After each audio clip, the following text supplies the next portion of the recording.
Jadi ternyata kunci power besar itu seperti ini. Aku baru ngerti, Bu. Pantas powermu tuh besar, Bu. Jadi pada saat tuh satu timing power bergerak, engkau bergerak. Kata-kata Pastor Sleman, Prophet Sleman, apa tuh apostle. Contoh, ketika Tuhan membangunkan kau berdoa dan untuk seseorang di Australia misalnya yang engkau tidak kenal, karena anugerah Tuhan itu terhubungnya sama kita. Sekarang aku ngerti maksud tuh gini. Tanpa kita sadari di roh pada saat kita nyembah latihan, di roh kita tuh ngegarap orang itu atau bertemu, terkoneksi di roh. Nah, waktu terkoneksi di roh, Tuhan akan memakai kita untuk membangun orang itu di roh, sekalipun kita nggak bertemu dengan dia. Contoh seperti kayak dunia perfilman, politik, segala macam gitu ya.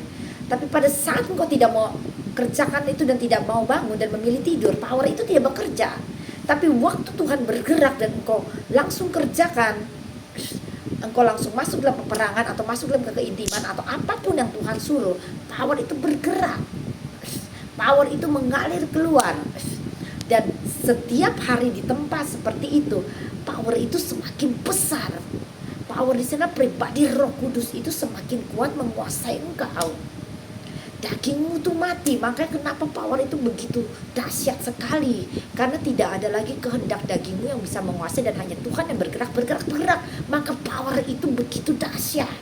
Makanya kenapa Yesus itu, bahkan rasul-rasul, kena bayangannya aja itu semua orang itu, orang sakit itu sembuh. Kuncinya ternyata di situ. Makanya aku bingung. Aku tuh hampir 6 tahun apa 8 tahun aku gak pernah nyembah di rumah. Aku cuma keliling di jalan jualan nasi gitu kan. Tapi kok powerku nambah, keintimanku tuh nambah. Karena pada saat aku di jalan, Roh Kudus bergerak masuk ke Mawar Saron. Aku masuk ke Mawar Saron dan aku garap. Tuhan suruh masuk ke GBI, aku masuk ke GBI gitu. Ada sesuatu yang Tuhan mau kerjakan dan garap, dan itu membuat power itu semakin besar gitu. Jadi makanya kenapa kerasulan itu begitu booming. Ternyata kuncinya itu adalah bergerak dengan pribadi Holy Spirit.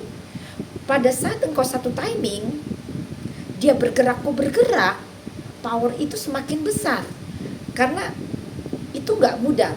Pada saat engkau tidak mau bergerak, engkau mau istirahat, engkau capek dan lelah, tapi Roh Kudus mau kau bergerak ke sini ke sono. Bahkan kau cuma tidur 2 jam, tapi engkau lakukan, power itu yang bekerja.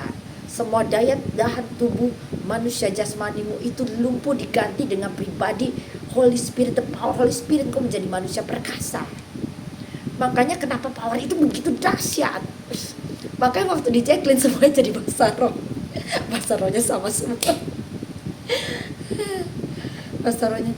Nah, kebodohan hamba-hamba Tuhan ini, mereka justru mengkat. Kenapa? Karena mereka tidak tahu itu Tuhan. Pada saat mereka nggak ada duit, mereka jualan sambal, jualan ini itu.